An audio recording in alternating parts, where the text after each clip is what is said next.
They texted, "Too tired from your sister's trip. Maybe next time."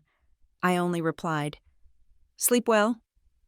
The next morning, my speech as Harvard's valedictorian was everywhere. By noon, the calls were constant. My parents, reporters, the whole town. But the most important call was not from family. It was from a truth that had waited years for me to finally open the door. My name is Eliza Rowan. I am 27 years old, and I am the eldest daughter of a family from Maple Grove, Ohio. Maple Grove is the kind of town that paints its fire hydrants for the 4th of July and believes in the sanctity of Friday night football and church potlucks. It is a good place to grow up, they say. It is a place where everyone knows you. But in our house, the geography of attention was always tilted, flowing downhill to one specific point, and that point was not me. My sister, Piper, is 2 years younger than I am. To say she was the sun our family orbited would be an understatement. She was the floodlight, the bonfire, the mirror ball. Piper danced. She did not just dance. She competed. Our mantelpiece was not a shared space of family memories. It was a gleaming golden shrine to Piper's victories.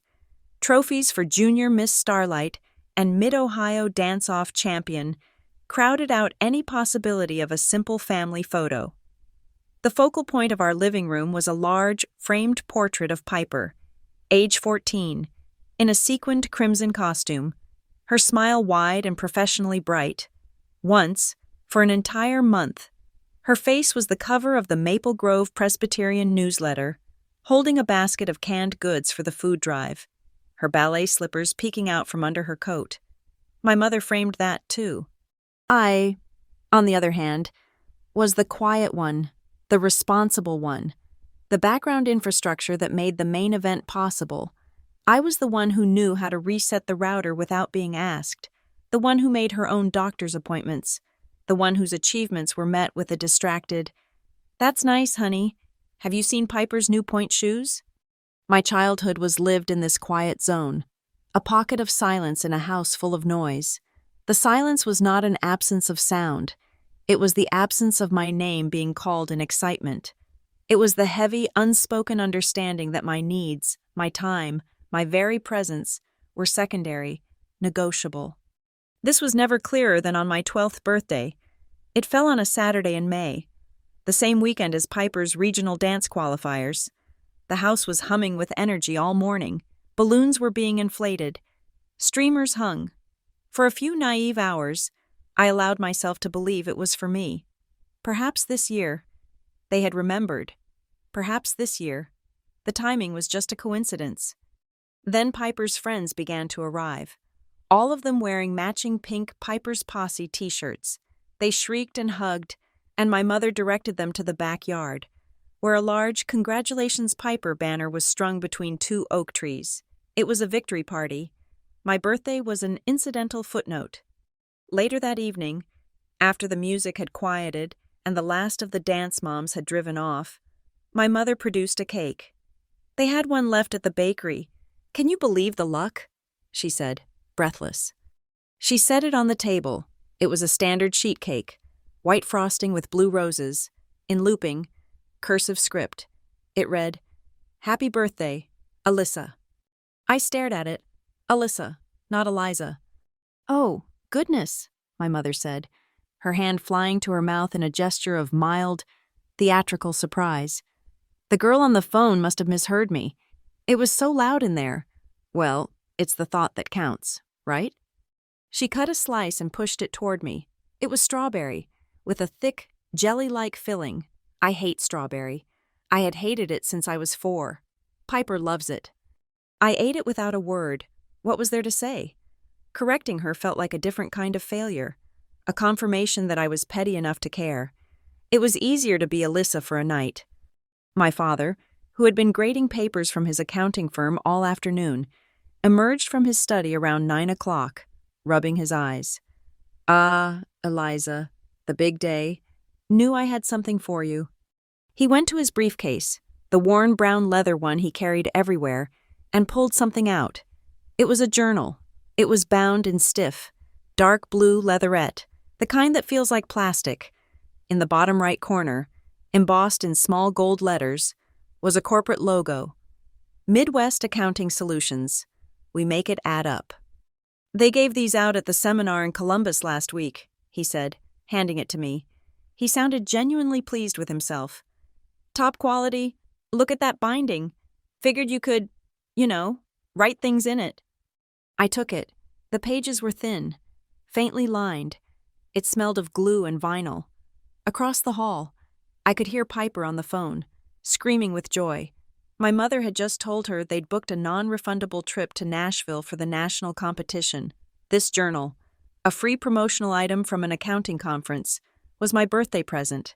I thanked him. I said it was perfect. The pattern was set. It became a rhythm. My existence was defined by their absence. When I was 15, I spent 3 months designing and building a small, functional model of a magnetic levitation train for the county science fair. It was complex work, involving soldering tiny wires and calculating precise electromagnetic frequencies. I worked on it in the garage, a place that had become my refuge. I won first place, my project. The future of frictionless travel was praised by the judges from the local college. They gave me a large blue ribbon and a $50 savings bond. I stood on the gymnasium stage, squinting against the lights, scanning the rows of metal folding chairs. The spot I had saved for my family, right on the aisle in the third row, was empty. Not just late. Empty. I watched Mr. Baer and Mrs. Henderson leap to their feet, whistling. When their daughter's name was called for third place, I watched the Garver family almost tackle their son in a group hug for an honorable mention. I took the bus home, the blue ribbon tucked into my pocket. That night, my mother insisted on a makeup dinner at a chain restaurant called the Homestyle Kitchen. We sat in a cracked vinyl booth that smelled of maple syrup and bleach. I am so sorry we missed it. Eliza, my mother said, not looking at me, her eyes scanning the menu. It's just, Piper's final costume fitting was today, and Madame Dubois, her choreographer, you know how impossible her schedule is. We just couldn't get it moved. It was a nightmare. We tried, my dad added, his attention on the laminated list of side dishes. Nashville is only 3 weeks away. It's a critical time. The conversation, as it always did, shifted back to Piper, the cost of the new sequins, the drama with the hotel booking, the sheer talent of that one girl from Indiana who was Piper's main rival. I just nodded, cutting into a piece of dry meatloaf. It's fine, I said. The fitting was important. It was a lie, but it was a necessary one. It was the oil that kept the family machine running smoothly, without the grinding friction of my disappointment. The only person who ever seemed to see the empty spaces was my grandmother, Ruth Alder, my mother's mother. She was a quiet woman, practical and firm, who lived in a small cottage on the other side of town. Her house smelled of linseed oil and old books, and she was always fixing things. A broken clock, a faulty radio, a wobbly chair. I was at her house a few days after the science fair, helping her rewire a lamp. My hands, I had discovered, were good at this. I was patient. I could follow a diagram. She watched me strip the plastic from the wire, my movements small and exact. You have good hands, Eliza, she said, her voice a low rumble. Steady. You see how things fit together. I shrugged, twisting the copper strands. It's just a lamp, Grandma. She put her own hand over mine for a moment. Her skin was lined and strong. You are valuable, she said, her voice clear and absolute, even when no one is clapping. I froze. It was the first time anyone had said such a thing directly. It was so direct, so lacking in the usual family static, that I did not know how to receive it. I felt a hot, sharp sting behind my eyes. I blinked it back, focusing on the wire, but her words settled inside me, a small, heavy stone of truth. I spent more and more time in our garage. It was the only place in the house where the rules were clear. My father's tools hung in a neat, orderly line, rarely touched by him. I started with the lawnmower. I found the manual.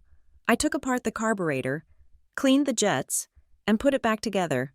It started on the first pull. That success was pure. It was logical. Cause and effect. Effort and result. There was no favoritism in a socket wrench.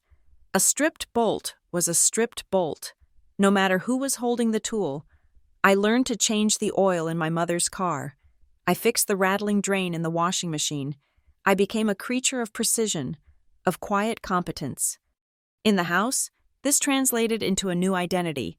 I became the self-managing child. Eliza?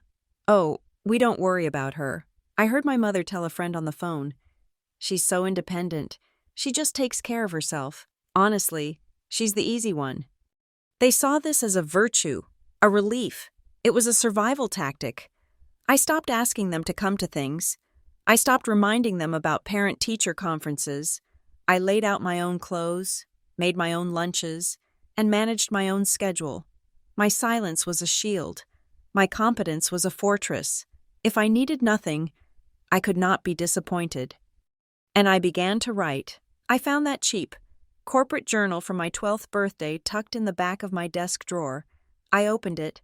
On the first page, I wrote my name. Eliza Rowan. I wrote it slowly, pressing the pen hard into the thin paper.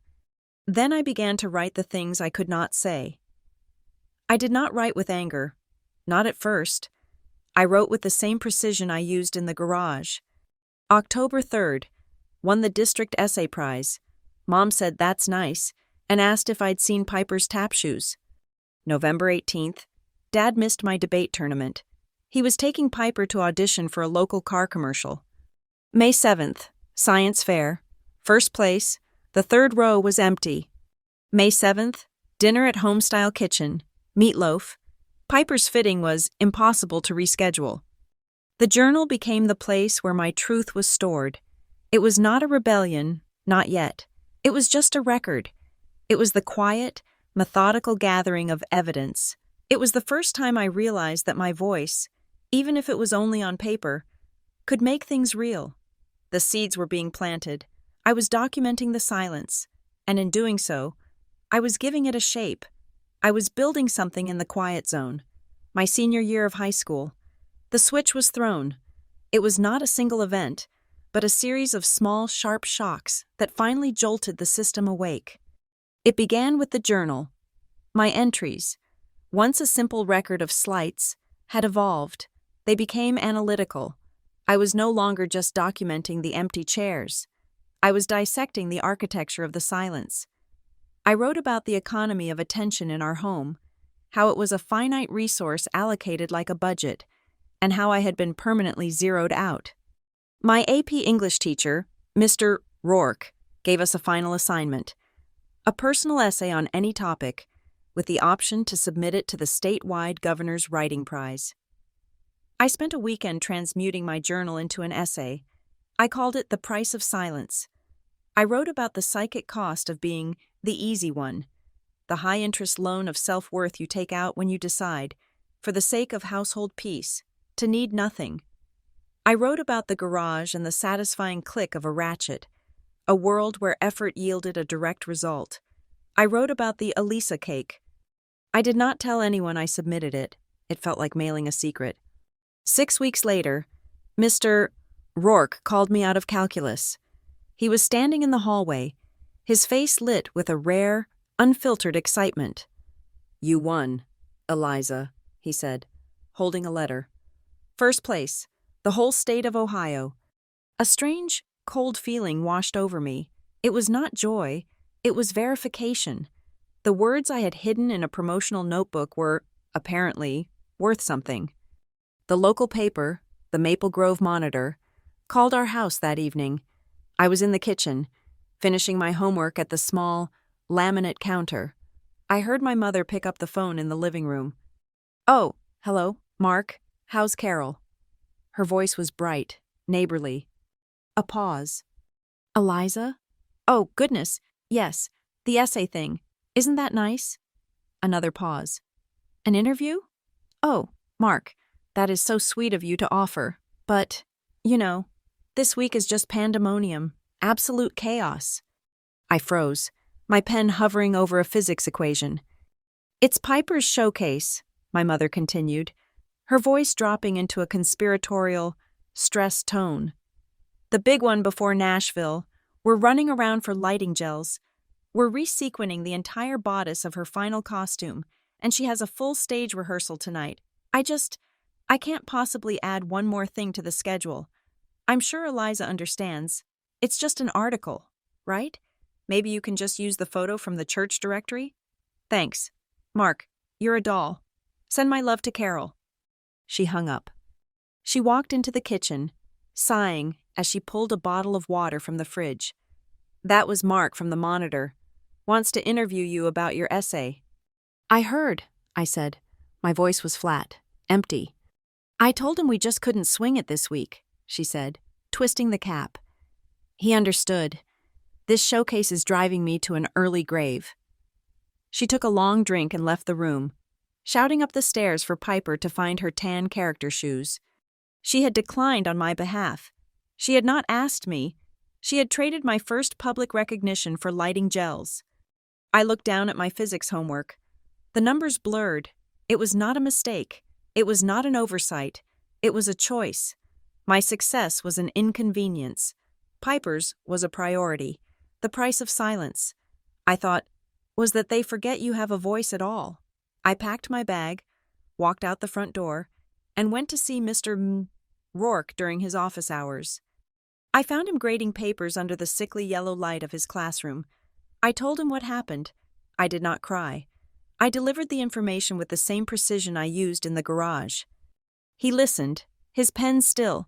He leaned back in his squeaking wooden chair and looked at me for a full minute, his gaze so direct it was almost painful. Eliza, he said, his voice quiet. You think small because you have been treated as small. I flinched. It was the truth. Spoken so plainly it felt like an accusation. You are the most agile, incisive mind I have taught in 20 years, he said. You build arguments like a master carpenter, but you present them like you are apologizing for taking up space. You win a statewide award, and you let your mother cancel the interview over some sequins. It's complicated, I mumbled, the family defense mechanism kicking in. She's just busy. It's not complicated at all, he countered, leaning forward. It's simple. They are comfortable with you being invisible. The question is, are you? He opened his desk drawer and pulled out a single, thick, cream-colored envelope. It was sealed. I have been wondering when you would be ready for this, he said. This is a letter of recommendation I wrote for you 2 months ago. He slid it across the desk. It was addressed to an admissions office. I don't know my SAT scores yet, I said, confused.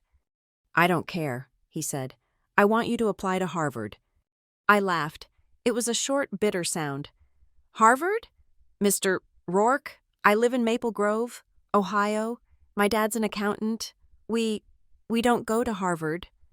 You do, he said, his eyes unwavering. Or you should. You see the systems behind the noise. That's what they look for. Stop limiting your horizons to what this town, or that house, has shown you. Go home. Fill out the application. Early action. You have 2 weeks. I took the letter. It felt impossibly heavy in my hand. That night, I sat at my computer. The house was dark. The only sound the hum of the refrigerator. Piper was at a late rehearsal. My parents were at a mandatory booster meeting for the dance team. I was alone. I opened the common application. I filled in the boxes. Name, Eliza Rowan. Address, Maple Grove. Then I came to the essay. The prompt was, describe a place or environment where you feel you belong. I looked around my room. I looked at the corporate journal on my desk. I thought of the empty chair at the science fair. I thought of the Elisa cake. I felt a sudden, cold surge of anger. But it was a productive anger. It was fuel. I deleted the prompt. I started to write. I wrote about building belonging in the blank spaces. I wrote about the garage, about the logic of machines, and how I built a world of order and fairness with my own 2 hands. I wrote about how competence became my home, how precision became my language. I wrote that belonging was not something you were given, but something you constructed. bolt by bolt, wire by wire, in the empty spaces where others failed to show up. I wrote for 3 hours. I did not edit. I attached the file and hit submit at 1:45 in the morning. The next day, I visited my grandmother. I found her in her garden, pruning her roses with a fierce, surgical focus. I told her what Mr. Rourke had said. I told her I had applied. She did not act surprised. She just nodded, snipping a dead rose head. "Good," she said. "It is time." She wiped her hands on her apron and led me inside. From a locked wooden chest, she retrieved a book. It was a journal. But unlike the one from my father, this one was old. The leather was soft, deep brown, and worn at the corners. It smelled of tobacco and cedar. "This was your great-grandfather's," she said. "He was a man who listened more than he spoke, but when he spoke, the room went still." She pressed it into my hands. "A journal is not just for recording what happens, Eliza, it is for defining it. Write your voice before life rewrites it for you. Do not let them be the editors of your story." The waiting was the hardest part. I went through the motions. I took my exams. I helped Piper pack for Nashville. I fixed the garbage disposal. I lived in the quiet zone. The envelope arrived in mid-December. It was a Tuesday. A thick snow was falling, muffling the world in a profound, white silence. I was the first one home. I opened the mailbox, my fingers numb. And there it was. It was not cream. It was not white. It was crimson. My heart was not pounding. It was perfectly, terrifyingly still. I walked into the house, my boots leaving wet tracks on the mat. I sat at the kitchen counter and opened it with a butter knife, a precise, clean slice. "It is our pleasure to inform you, Harvard College, class of..." I read the letter 3 times. I folded it. I placed it on the counter. I did not scream. I did not cry. I felt a single, clean line of certainty. It was the same feeling I got when the lawnmower engine finally turned over. It was the click of a piece fitting into place. My parents and Piper came home an hour later, stamping snow from their boots, their arms full of shopping bags. Piper had new performance makeup. "It's freezing out there," my mother said, unwrapping her scarf. "What's for dinner?" "I got into Harvard," I said. My mother stopped. What did you say?" "I got into Harvard," I repeated, pushing the letter toward her. She picked it up. My dad read it over her shoulder. Piper was already texting on her phone. "Well," my father said, adjusting his glasses. "Well, that's something." "Boston," my mother said, her brow furrowing. "That's so far. Eliza. And so expensive. Are you sure? You know, the state school has a wonderful accounting program, and you'd have so much more support here at home." "It's a long way to go just to be cold," my dad added, attempting a joke. Piper looked up from her phone. "Does this mean you'll miss my solo at the spring recital? Because I really need someone to film it." I looked at their faces. There was no joy. There was confusion, a vague sense of inconvenience. My greatest achievement, the single biggest event of my life, was a logistical problem for them. That was it. That was the final click. The last wire connected. The machine turned on. I smiled. It was a small, tight smile. "I'll figure out the filming. Piper." I went to my room. I took out the old leather journal from my grandmother. I opened it to the first, clean page. I wrote, "December 15th, admitted to Harvard." Their reaction, "It's far." I paused, then added a new line. "It does not matter if they see it. It only matters that I do." I closed the book. I started to pack. I did not ask them to help me buy a plane ticket. I did not ask them to co-sign a loan. I did not ask them to save a seat for me at the spring recital. I was done asking. I was leaving, and I would not be asking them to escort me, to help me move in, or to attend a single event. My departure would be quiet, precise, and entirely my own. I stepped onto the Harvard campus in late August with one suitcase, a cardboard box of books, and the old leather journal from my grandmother. My room in Lowell House was small.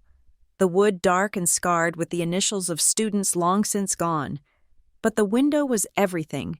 It overlooked the Charles River.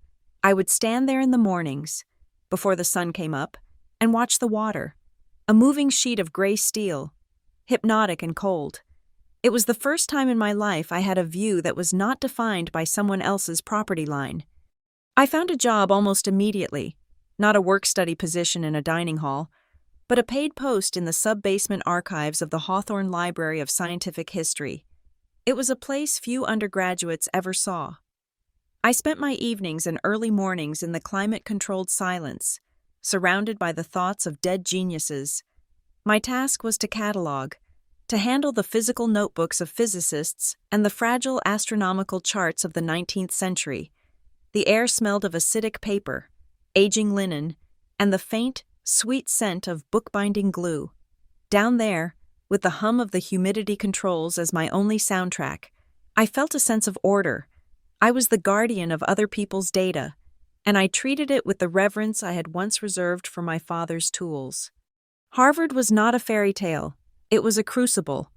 My scholarship covered tuition and the room, but it did not cover food, books, or the brutal, damp cold of a New England winter. My parents, having settled into the convenient narrative that I had won a full ride, seemed to believe I was living a life of academic luxury. I received no checks from Maple Grove. I received no calls, either, unless Piper needed to borrow a fact for a school paper. So I became intimately familiar with hunger. Dinner, most nights, was a styrofoam cup of instant noodles, the salty broth tasting more of survival than sustenance. I ate them at my desk, the steam rising to fog the window. My Ohio winter coat, a thin wool blend, was useless against the wind that came off the river. I was cold, often. I was hungry, almost always, but I was not weak. My schedule, taped to the wall above my desk, was the scaffolding that held me up. 6 a.m. Wake, 6:15. Run along the river, pushing against the freezing air. 7:30. Hawthorne Archives. Logging entries before my first class. 9 a.m. Class, library, class. 3 p.m. Back to Hawthorne. More cataloging. 6. Dinner, noodles. 6:30 until 2 a.m. Library, studying, coding, reading, sleep, repeat. It was a rhythm, a monastic, punishing, and deeply comforting routine. I did not go to the football games. I did not join the social clubs. I found the Women in Data Equity Group, WDE.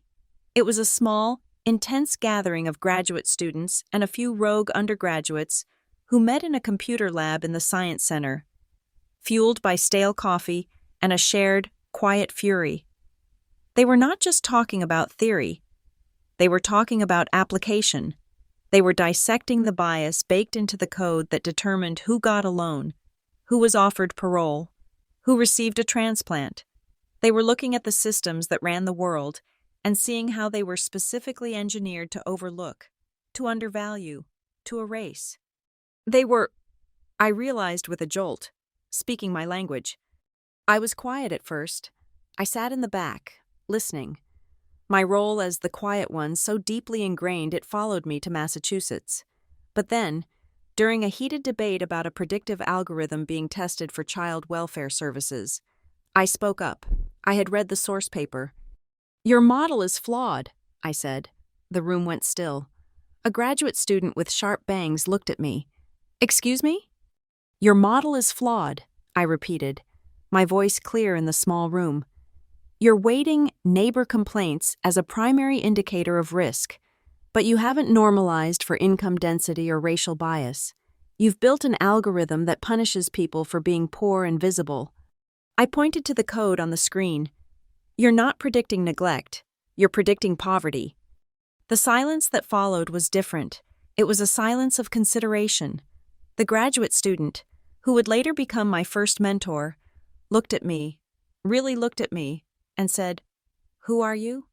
By junior year, I was leading the WD's research initiative. My work brought me to the attention of Dean Meredith Kincaid. She was my academic advisor, a terrifyingly brilliant woman in the computer science department who wore sharp blazers, drank her coffee black, and never wasted a single word. She summoned me to her office in the middle of sophomore year. "Your work is precise, Rowan," she said, looking at a printout of my midterm project, not at me. Her office was stark, smelling of whiteboard markers and ozone from her high-end processor. "Your code is elegant, but you are hoarding it. You are writing for an audience of one." I felt a familiar, cold defensiveness rise in me. "I'm just trying to get the work done, ma'am." She finally swiveled her chair to face me. Her eyes were sharp, analytical. "Talent is useless if it is not shared. An idea, no matter how brilliant, is just intellectual static until it impacts another human being. Your silence, this, meticulous isolation, it is not a virtue, it is a waste of resources. Find a problem bigger than your own need for perfection." A waste of resources.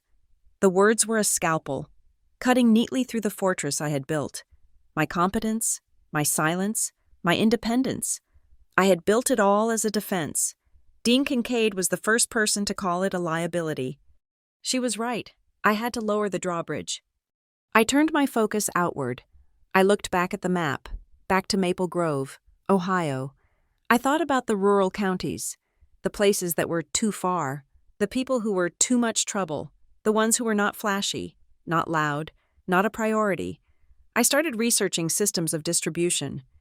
My senior thesis topic crystallized: an equity-based algorithmic model for the distribution of critical medical supplies in rural and underserved populations.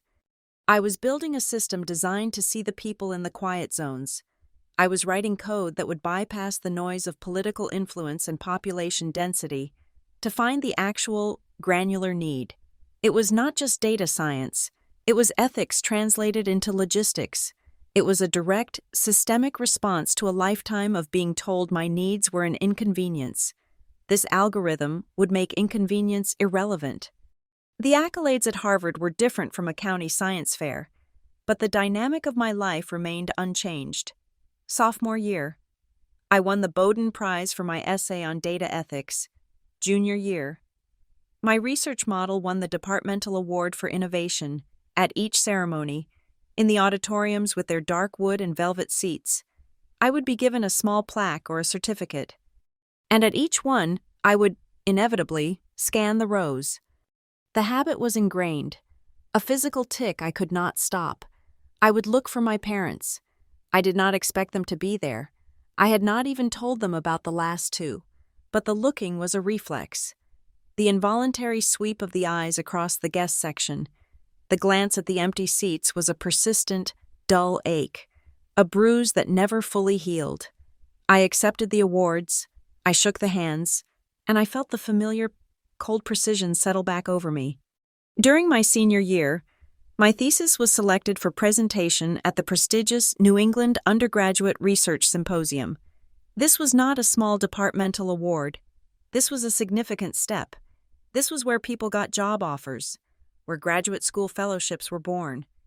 I felt a flicker of the old, naive hope. Surely this was big enough. I wrote an email home. I was specific. I gave them the date, the time, the building name. I explained the importance of the event. I said I had a guest ticket waiting for them. The reply came 3 days later from my mother's account. "Eliza, that sounds wonderful. But what awful timing. That is the exact weekend we are taking Piper to Nashville. She has a callback for a touring company, the big one she has been working toward all year. We just cannot be in two places at once, and she is so nervous. You understand. Break a leg. Love, Mom." I stared at the email. Nashville. Again. A different year. A different showcase. The same priority. Piper's callback versus my symposium. I closed the laptop. You understand. It was not a question. It was a directive, a statement of fact. And in that moment, for the first time, I actually did. I did not understand, but I was no longer alone in my understanding. My best friend at Harvard was Tessa Moreno. We had met in WDE. Tessa was from the Bronx, sharp as glass, funny, and possessed zero tolerance for self-pity. She saw my efficiency for what it was. I showed her the email, expecting sympathy. Tessa just snorted. So what?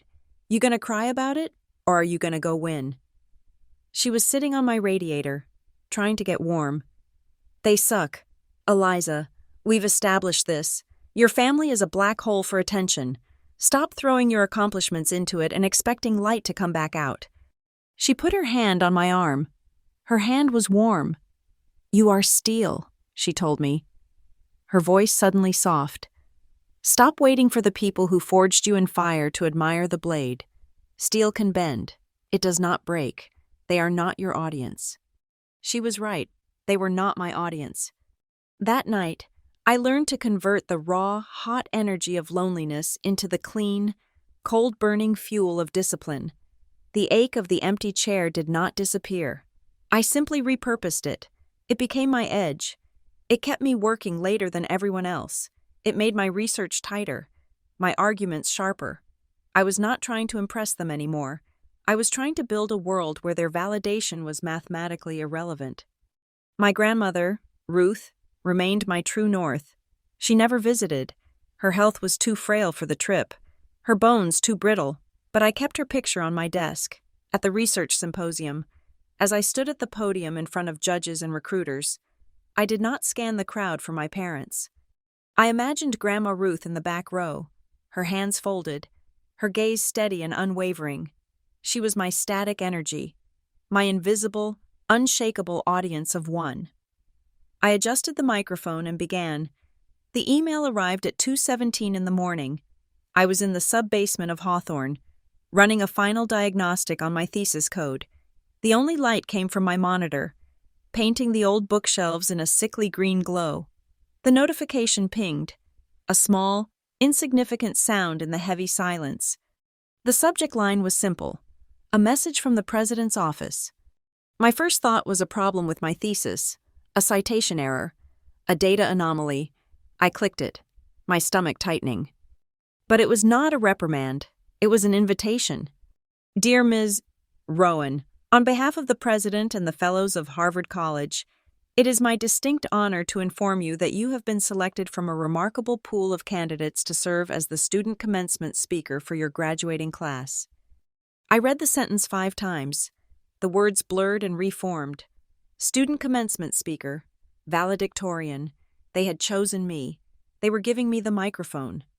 I leaned back in my chair, the old wood groaning in protest. The weight of it settled on me, heavier than any fatigue.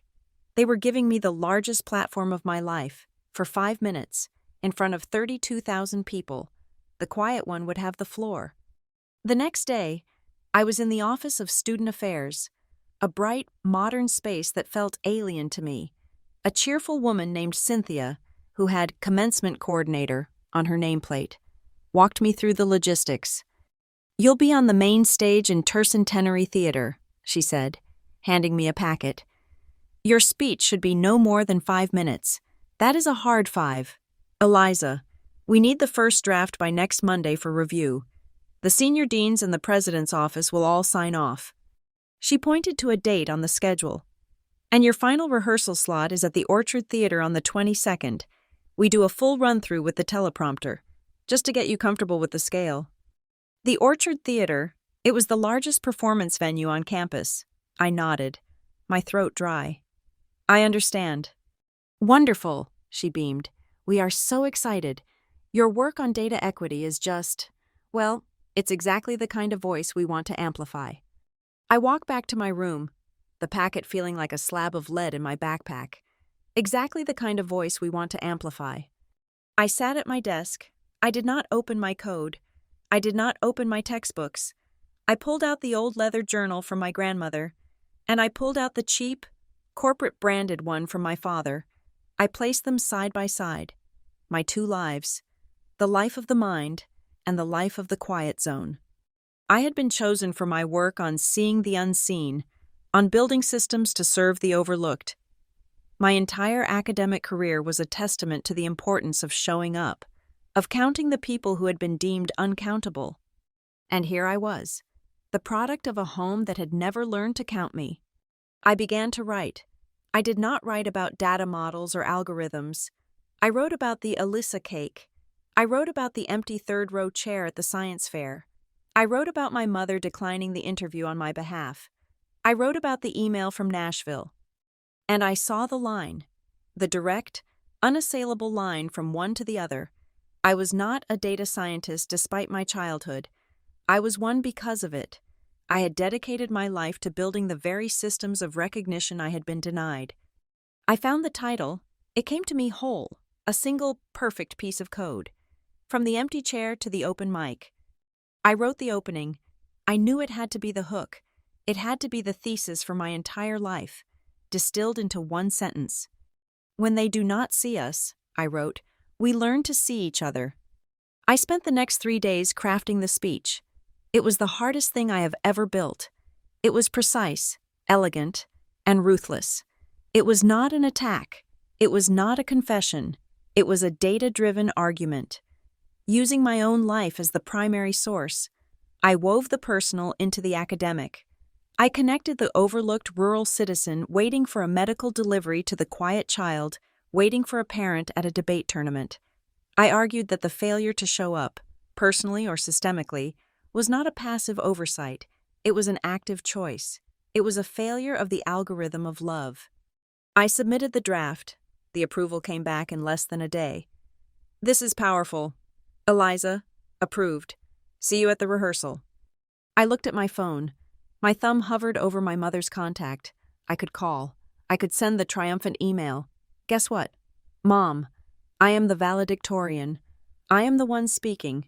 This time, I am the one on the stage.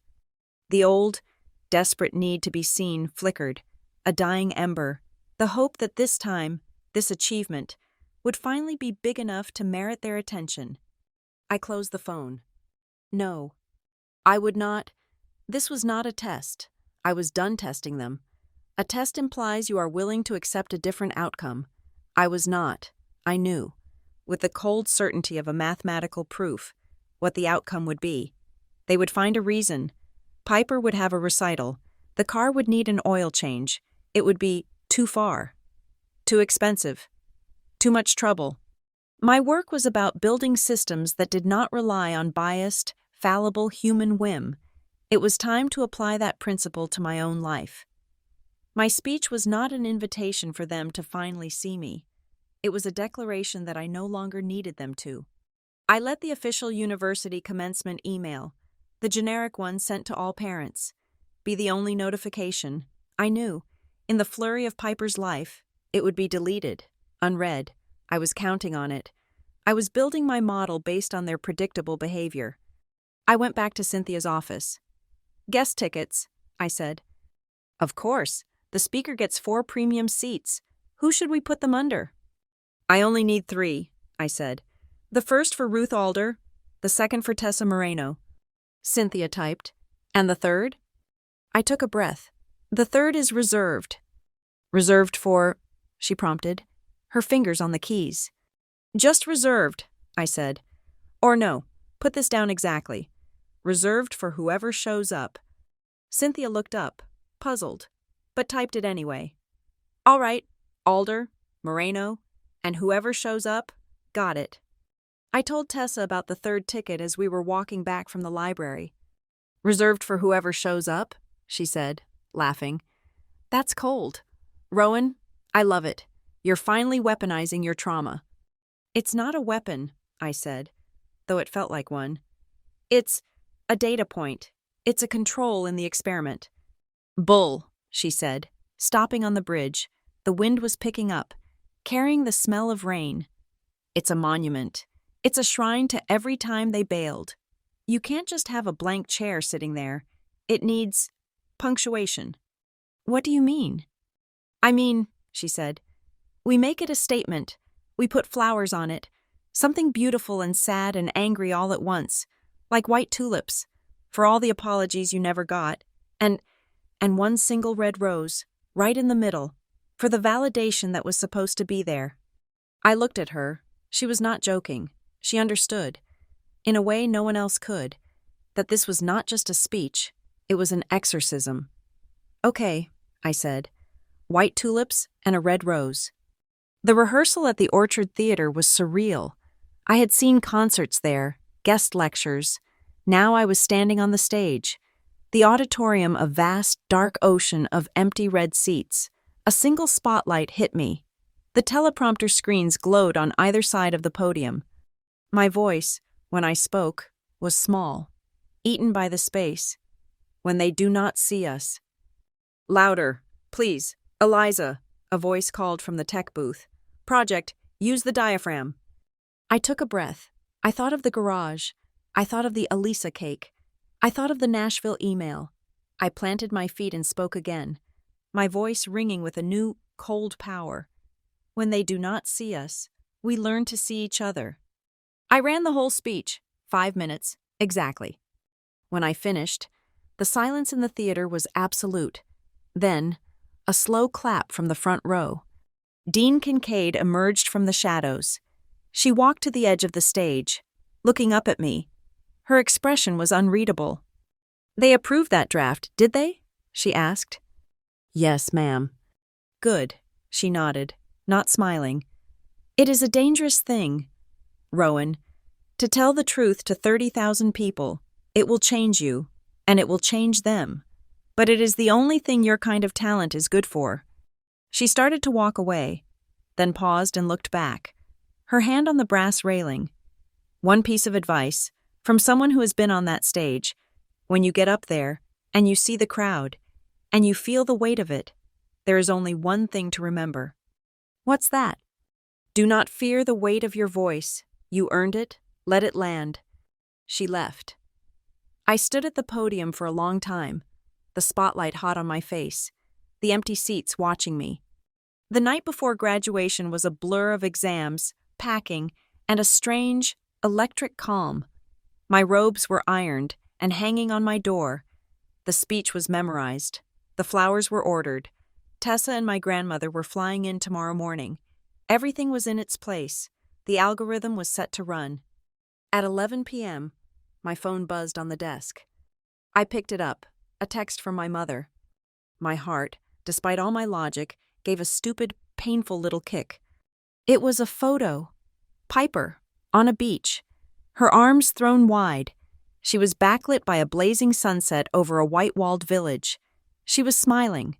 Behind her, the impossibly blue dome of a church. The text underneath read, "Surprise! Piper's graduation present. She's always dreamed of Santorini. We just got in. So exhausted." Another text followed, a second later. "This trip was a nightmare to book. We're completely worn out from the travel. We just cannot make the trip back up for your graduation. Eliza, it's just impossible. We'll be cheering for you from here. Maybe next time. Love you." I looked at the picture. Santorini, a graduation present, for Piper. My graduation. The email about Nashville had been a lie, or at least, a misdirection. They were not at a callback. They were on vacation. A vacation that was more important than my commencement, more important than my valedictory speech. They were too tired from Piper's trip. I felt nothing. The old hot sting of disappointment was gone. The ache in my chest had vanished. All that was left was the clean, cold, absolute certainty of a system performing exactly as designed. My model had been correct. The prediction was 100% accurate. I thought of the empty chair. I thought of the tulips. I thought of the speech waiting on the teleprompter. I texted back 2 words. "Rest well." I put the phone on silent. I placed it face down on my desk. I turned off the light. I did not need to rehearse. I knew my lines. The morning of commencement dawned clear and sharp, a perfect, curated version of a New England morning. The sun was a heavy, saturated gold, and it lit the crimson and white flags that hung from every building, making them glow. The air was still, holding the scent of damp grass and the electric hum of anticipation. I moved with the black-gowned river of my classmates into Tercentenary Theater, the great, tree-filled space that served as the heart of the university. I found my assigned seat on the stage, a simple folding chair in the front row. set among the deans, the fellows, and the faintly familiar face of the Pulitzer-winning author who would be our main speaker. I was calm. The news from Santorini had cauterized the last remaining nerve of expectation. There was no more hope to manage, no lingering what if. There was only the speech, the podium, and the 3 seats I had reserved. I scanned the premium guest section. They were empty. Mostly. It was early. But then I saw her. Grandma Ruth. She was exactly on time, as she always was. She was a small, steady figure in a pale blue coat, defying the already warm morning. She leaned on her cane, her silver hair pulled back in its customary tight bun. Beside her was Tessa, vibrant in a yellow dress, her hand on my grandmother's arm. Tessa led her to the 3rd row, right on the aisle, the seats I had requested. They sat, and then I watched. Tessa was holding the bouquet, a tight, formal globe of white tulips. She leaned over the 3rd chair, the one next to her. The small white card on its back was perfectly visible in the golden light, reserved for whoever shows up. Tessa placed the bouquet on the center of the empty seat. Then, with a small, deliberate movement, she took the single red rose we had bought and tucked it directly into the heart of the white flowers. She adjusted it once, twice, until it was perfectly centered, a single drop of blood in a field of snow. She patted the armrest and sat back, exchanging a look with my grandmother. The ceremony began. The music swelled. The deans spoke. Names were called. The Pulitzer winner gave a speech that was witty, profound, and universally praised. I sat, my hands folded in my lap, and I waited. I felt the old leather journal in the pocket of my robe, its corner pressing against my ribs. Then, the president of the university stepped to the podium.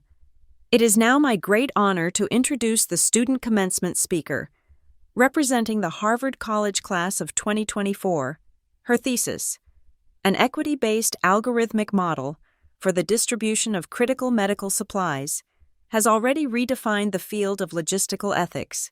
Please welcome Eliza Rowan. I stood up.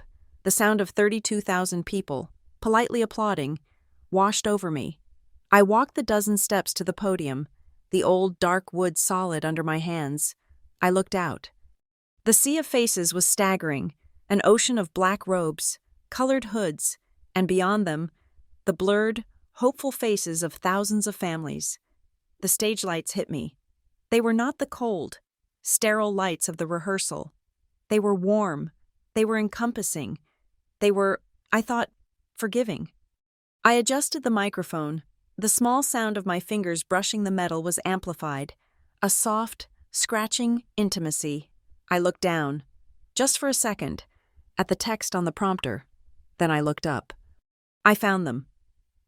Row 3. Tessa, who gave me a sharp, fierce nod that was all business.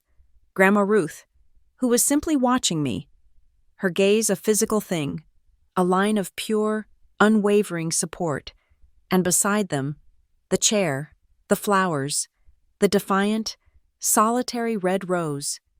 The applause died. A vast, expectant silence settled over the yard. I took a breath. The microphone caught the sound, the small intake of air before the first word.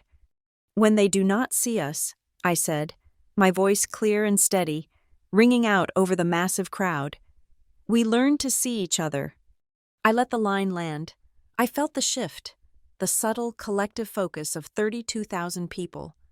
I am supposed to stand here, I continued, and speak about the future, about the complex systems we will build, the arguments we will win, the empires we will inherit.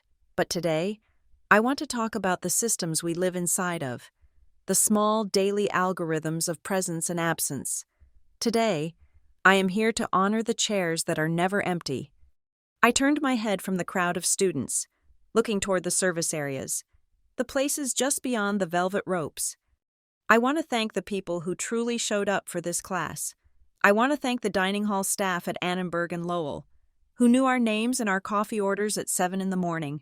I want to thank the janitorial staff at Widener and Hawthorne, who quietly cleaned our panicked, pre-final messes at 2 in the morning, I want to thank the librarians, the archivists, the administrative assistants, who found the one book, the one citation, the one form, that our entire future seemed to depend on. A ripple of applause started, genuine and warm, from the student section. "These people," I said, my voice rising, "are the invisible architecture of this institution. They showed up. They were present. They saw us, not as a resume, not as a legacy, but as human beings. They did their work with a dignity that we must now learn to emulate." I paused, gathering my breath. We are taught here, at the finest university in the world, how to build a case, how to build a company, how to build a technology, but we are rarely taught the most critical, most difficult, and most necessary skill: how to build a seat for someone else. I looked directly at the main broadcast camera, the one on the long black arm. My challenge to the class of 2024 is this: do not just take your seat at the table. Build one. Build a seat for the person whose voice is not in the room. Build a seat for the idea that is inconvenient, for the truth that is hard to hear. Build a seat for the person you have been trained to overlook. Build your own seat. I saw the camera arm swing, panning away from me.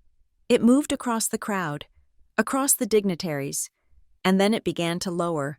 It was sweeping over the premium guest section. It was looking for my family. It was looking for the shot. I knew, in that instant, what every monitor in the yard, what every local news broadcast, was showing. I did not need to see it. "Because what I have learned," I said, my voice dropping, becoming more intimate, "from the quiet zones, from the unread emails, from the empty chairs of my own life, is that validation is not something you are given. It is something you build. You build it from the late nights in the lab. You build it from the code that finally runs. You build it from the hands of the friends who hold you up. You build it with the people who, when given the choice, always show up." My eyes found my grandmother's. "Build your own seat."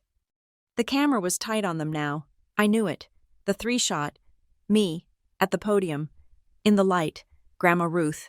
Her hand pressed to her chest, her face wet with tears. And between them, the impossible, beautiful, tragic theater of the empty chair, crowned with white tulips and one perfect, red rose. I stepped back from the podium. "Thank you." For one sharp, terrible second, there was silence.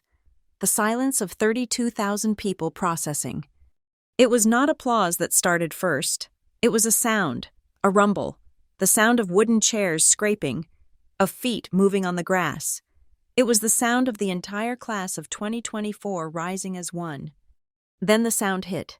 It was not a clap. It was a roar, a wave of physical, percussive sound that struck me in the chest. The students were on their feet, the parents, the families, the guests.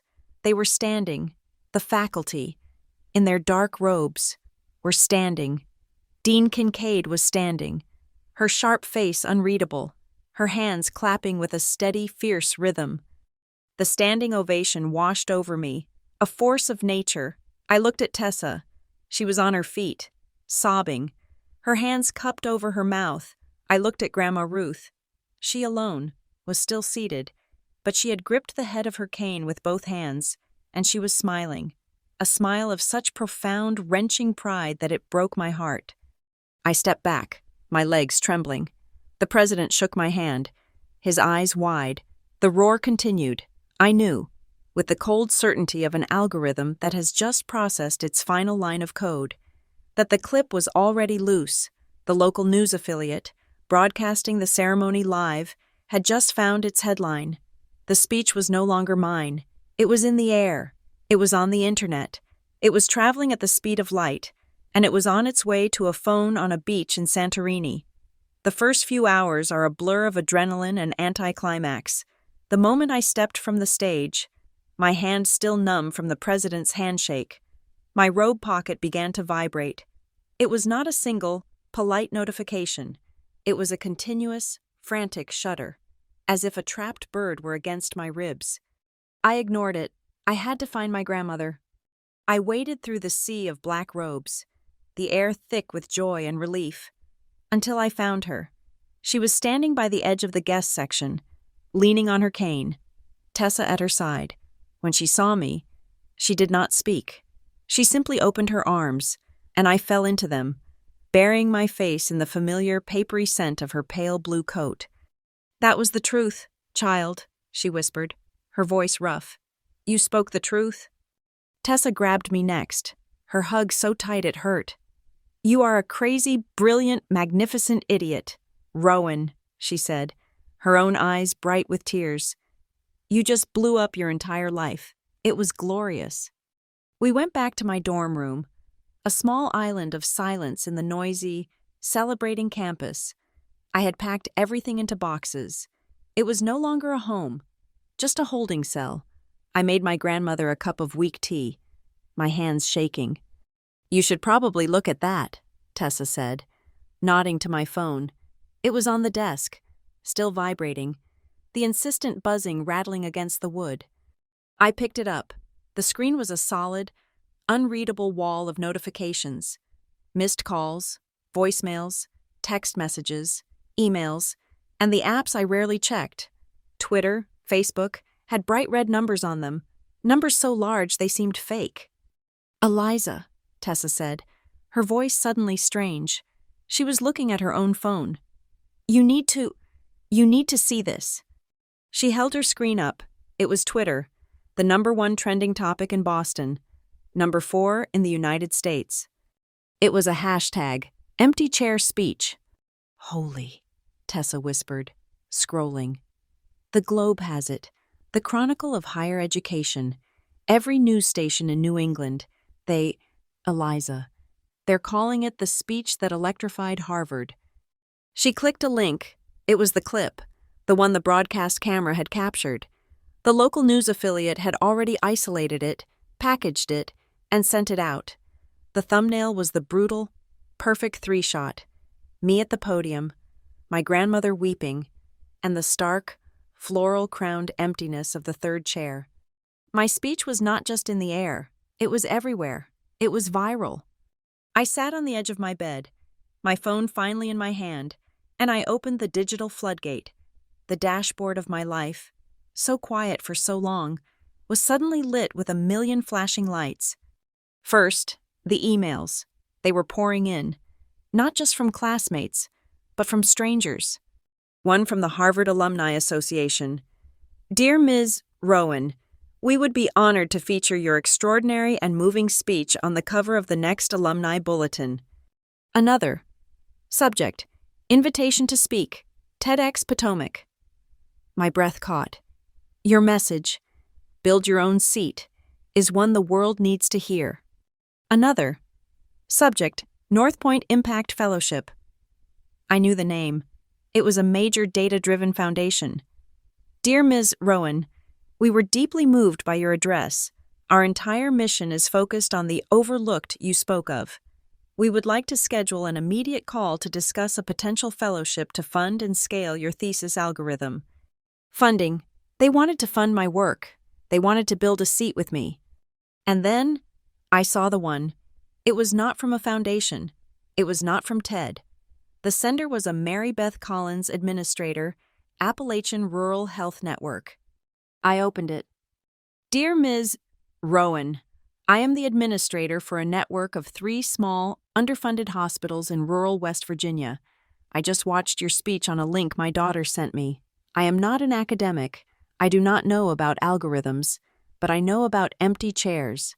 We are the empty chairs. We are the overlooked you spoke of. Our supply chains are broken. We are always last in line. We are always too far and too much trouble.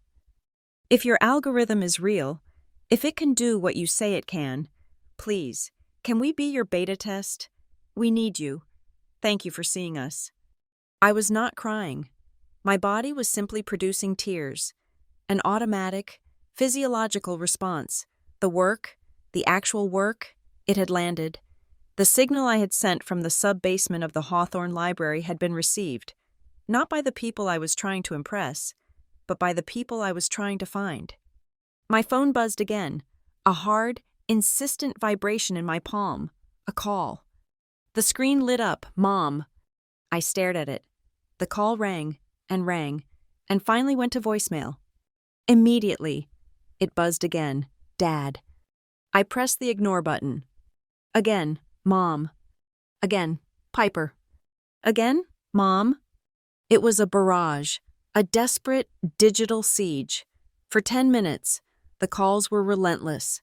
Mom, Dad, Mom, Piper, Dad, Dad, Mom. I watched the screen, my heart a cold, hard stone in my chest. I did not answer. There was nothing to say. Then, the texts began. The calls had been panic. The texts were pure, undiluted rage. The first was from my mother. Eliza, you need to call us right now. A minute later, Eliza, I am not kidding. Answer your phone. From my father. What on earth did you think you were doing? The phone is ringing off the hook here. Our neighbors are calling. Your aunt is calling. People are asking what we did. From my mother. You made us look terrible. You embarrassed us in front of the entire world. Do you have any idea what you have done? You took a private family matter and made it a public spectacle. It's horrifying. From Piper. The first I had heard from her in weeks. Thanks a lot. My entire vacation is ruined. Everyone is looking at me. Mom is crying. You always have to be the center of attention. I laughed at that one. The irony was so bitter it almost choked me.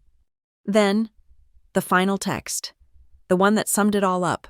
From my mother. Why didn't you just tell us? Why didn't you say you were the speaker? We would have figured something out. We would have been there to do this to us, without warning. It is a betrayal.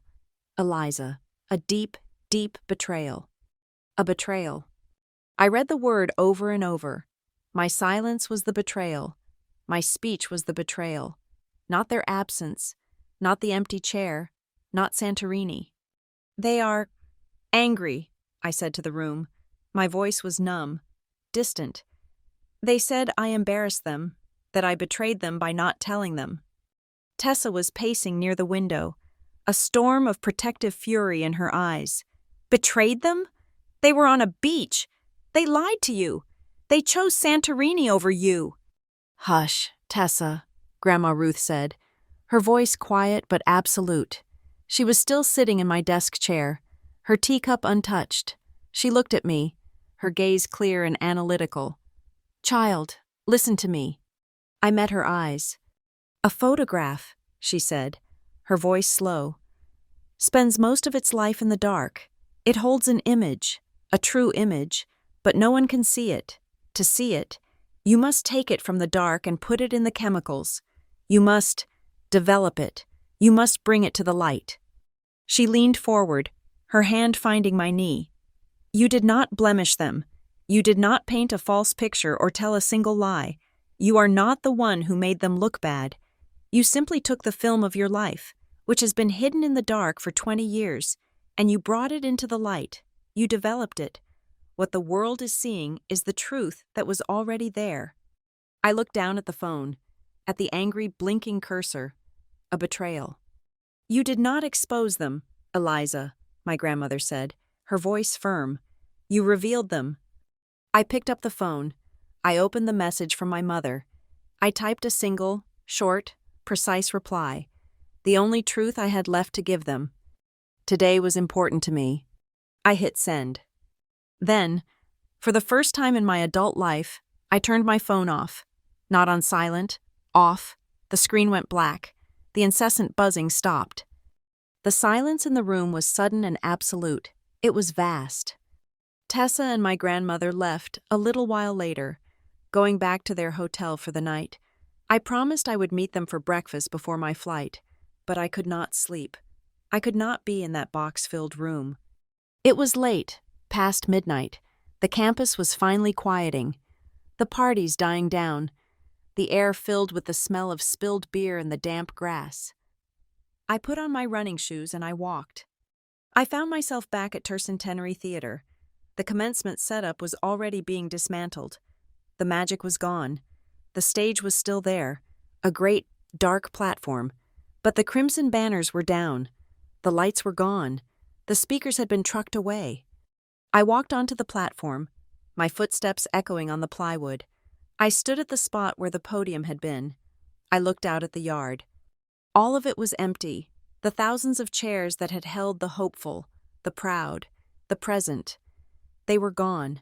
All that was left was the great, sweeping lawn, dark and empty under the moon, with the wind blowing stray programs and discarded wrappers across the grass. I stood there for a long time, in the center of the vast, empty stage. I was not sad.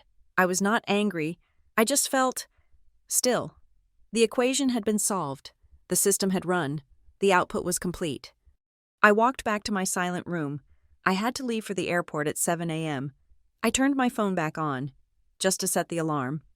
It booted up, a cascade of notifications instantly flooding the screen. But it was not the texts that caught my eye. It was a single, new notification.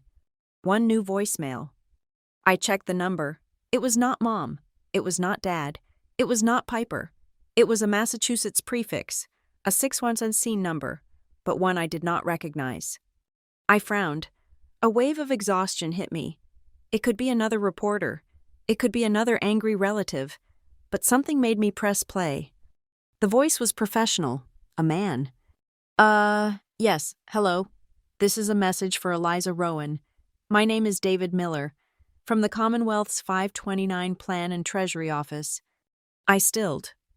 Ma'am, this is a highly irregular call, but I am an alumnus, class of 92. My wife sent me the clip of your speech. It was quite something, and your name sounded familiar. A pause, the sound of papers shuffling. Listen, Ms. Rowan, your speech prompted me to look at your student financial file. I saw your aid package, I saw the loans you took out, and I cross-referenced it with the State College Savings Plan database. An account was opened in your name in Ohio, in Maple Grove, 19 years ago. I stopped breathing. The thing is, Ms. Rowan, that account had a significant balance, but it was emptied, drained to a zero balance. Just before your freshman year here, the funds were dispersed. He took a breath. I have a few questions about your original 529 plan. There seem to be some discrepancies, and I'm not certain the proper procedures were followed. Please, call me back at this number. It is a matter of some importance. The message ended. I stood in my dark, empty room, the phone cold in my hand. Emptied, drained to a zero balance. A new kind of coldness, a feeling I had never experienced before, seeped into my bones. This was not the familiar ache of disappointment. This was not the hot sting of being overlooked. This was something else entirely. This was the sharp, metallic click of a lock I never knew existed. A lock that had just been picked, and a door I never knew was closed was slowly swinging open. I did not fly out. My fellowship, the one offered by the North Point Impact Fund, was based right here in Cambridge. They had fast-tracked in advance, and I had signed a lease on a small one-bedroom apartment near Inman Square. It was empty, save for a mattress on the floor and 3 boxes of books. The air smelled of stale paint and lemon cleaner. It was the first space that was truly, legally mine. Grandma Ruth was with me. She had refused to let me move in alone, her flight not leaving until the following day. She sat on one of the cardboard boxes, her cane resting against her knees. While I unpacked my kettle, the silence in the apartment was a living thing, a heavy blanket. The 529 voicemail had replayed in my head all night, drained to a zero balance, discrepancies. My phone, which I had left charging on the new, empty kitchen counter, buzzed. I had put it on Do Not Disturb, but the text message preview lit up the screen. It was from my mother. This has gone too far. Your speech is everywhere. Your father and I are being attacked. We need to talk. This stops now. I picked up the phone, my hand steady. I looked at my grandmother. Read it, I said. She peered at the screen. Her lips thinned. The truth always goes too far for those who live in the dark. Eliza, they are not angry about what you said. They are angry that you said it out loud. They've been calling. I haven't answered. Call them back. she said. Her voice was practical, as if she were telling me to fix a leaky faucet. Let them talk, and put it on the speakerphone. It is time for them to hear the echo of their own words. I did as she said. I had not called them from this number before. I dialed. The line crackled. The international connection hissing. It was mid-afternoon in Santorini. 9 in the morning here. It rang twice. My mother snatched it up. Hello? Her voice was not the warm, buttery tone she used for her friends. It was sharp, brittle, and suspicious. It's Eliza. Eliza, finally. The wave of anger was immediate, practiced. Do you have any idea what you have done? You have humiliated this family. You have humiliated us. Our phones are... We are being harassed. Eliza, we had to turn our phones off on our vacation. I am a mess. My father's voice broke in, heavy and wounded. Your aunts, your cousins, they are calling from Maple Grove. They think we are monsters. How could you do this to us? Why? I stood by the window, looking down at the unfamiliar Cambridge street. The new, cold knowledge of the 529 account sat in my chest like a block of ice. Why what? I asked, my voice perfectly level. Why didn't you tell us? My father demanded. Tell us you were, what was it? The valedictorian? If we had known you were the speaker, if we had known it was such a big deal, of course we would have come. We would have figured something out. The excuse was so perfectly, predictably them. It was not about me. It was about the status. You mean, I said, my voice cutting through his. If you had known I was worth showing off, you would have come. A sharp intake of breath on the line. Dead silence. I had taken their logic and held it up to them. A clean, unflattering mirror. That's, my father stammered. That's not what I... Grandma Ruth spoke from the box, her voice like iron, booming into the small, empty room and into the phone. That is exactly what you mean, Richard, and you are a fool to say it out loud. Mother, my mother shrieked, you are there? You are a part of this? This ambush? I am sitting in the truth, Grandma Ruth said calmly, which is more than I can say for you. Catherine, you are not the victims here. You are the architects. You have missed every important day of this girl's life, and you are angry because she finally built a monument to your absence. You missed more than a title. You missed the person. That is not fair. My mother's voice cracked, the anger giving way to a raw, high-pitched defensiveness. It is not, we did the best we could. We had Piper to think of. She needed us. She was fragile. And Eliza. Her voice softened, pleading for understanding. Eliza, you were always so strong. You were the capable one. You handled everything. We thought you didn't need us. We thought you were fine on your own. The old excuse, the one they had used to absolve themselves for 20 years, the one I had once used to protect myself, it did not work anymore. I was not strong, I said. I was abandoned. I was capable because I had no choice. You did not think I was fine. You just found it convenient to believe so. I took a breath, the words cold and precise. I did not need you to cheer. I did not need you to fix anything. I just needed presence. I needed you to show up, to sit in the chair. You chose, repeatedly, not to... We are in Santorini, my mother whispered, as if that explained everything. We were tired. You were tired from Piper's trip, I said. A trip you lied about. It was not a callback in Nashville. It was a vacation, a gift, for her. Another silence, heavier this time. The silence of a direct hit. Eliza, that's... What about Piper? I interrupted. Is she there? A long pause, a muffled sound, as if the phone were being passed. Piper? I said. I heard her breathing. It was shallow, quick. Piper, are you there?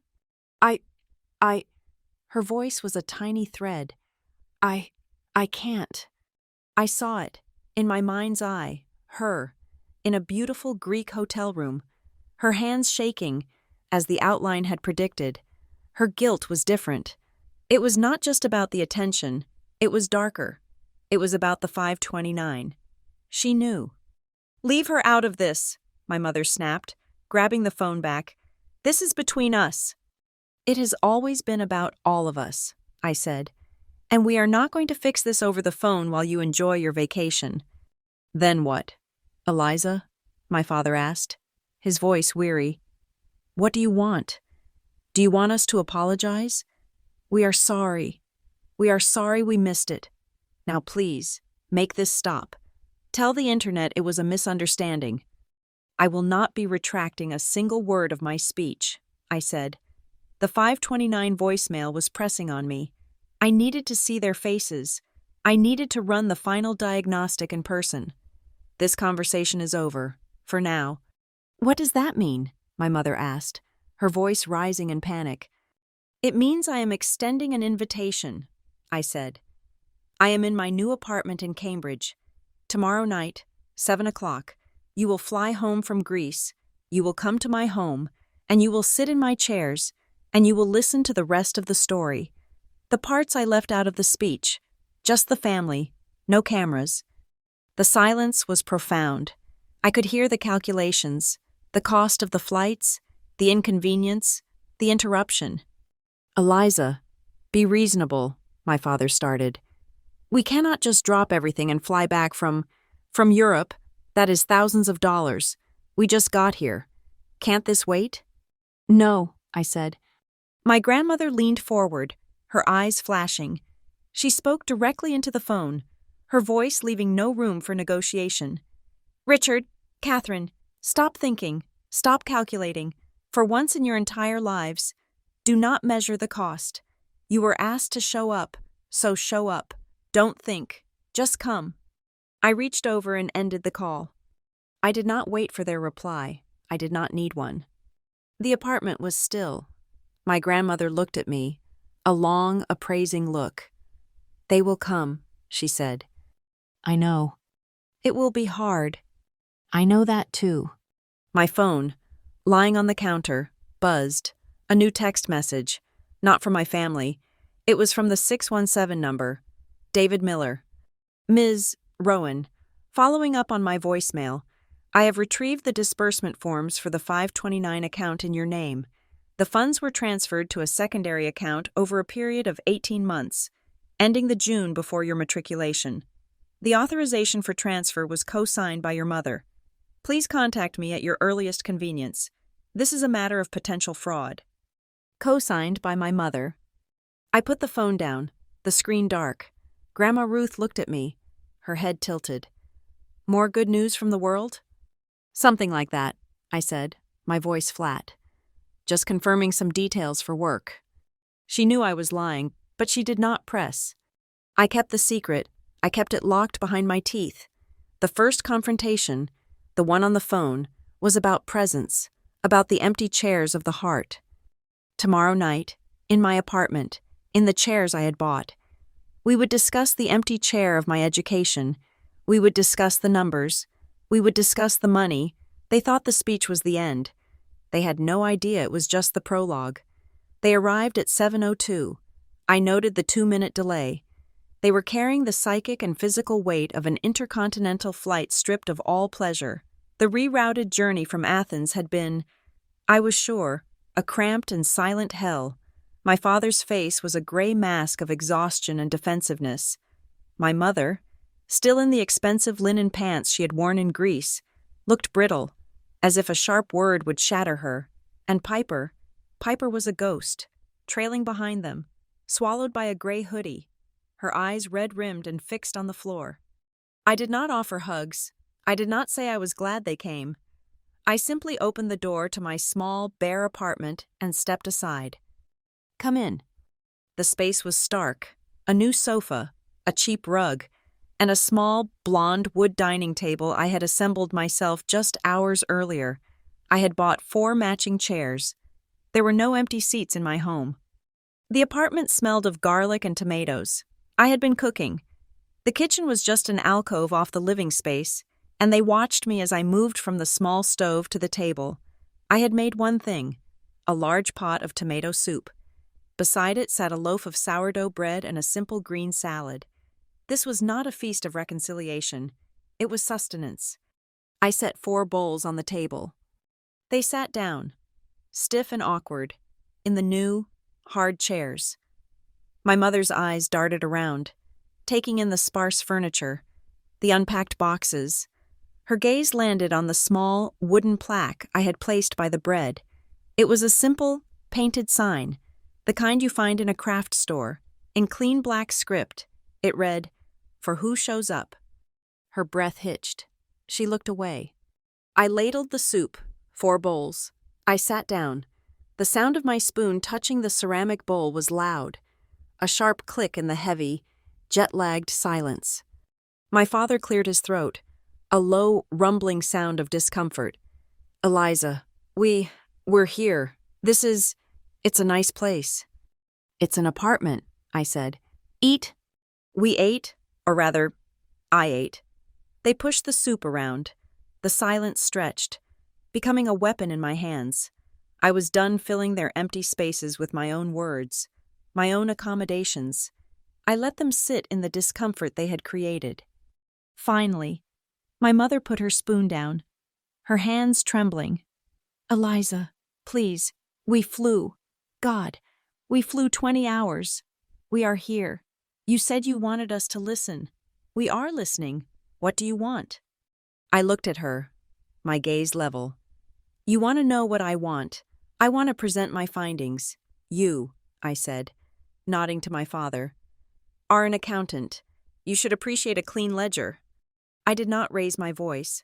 I did not cry. I was not the emotional daughter in a confrontation. I was a researcher delivering a report. "The data set begins at age 12, I said. "My birthday. The cake was for Elisa. The party was a celebration of Piper's dance qualifier. My gift was a corporate branded notebook from your accounting seminar." My father flinched, a small, involuntary movement. I thought it was a good notebook. It was leather." "It was vinyl," I said, my voice flat. "Item 2, age 15, the county science fair. I won first place for a project that took 3 months. The program was on your refrigerator. The 3rd-row aisle seat I saved was empty. The stated reason was a critical costume fitting for Piper. Her choreographer, Eliza. She was impossible to schedule," my mother whispered. The old excuse, worn thin as thread, sounded pathetic in the new air. "Item 3, age 17, the statewide essay prize. The Maple Grove Monitor called this house to interview me. You," I looked at my mother, "declined on my behalf. The reason given was a scheduling conflict over lighting gels for Piper's stage rehearsal." "It was just the local paper," my mother protested weakly. "It was my paper," I said. "Item 4, age 22, the Senior Research Symposium, a significant academic honor.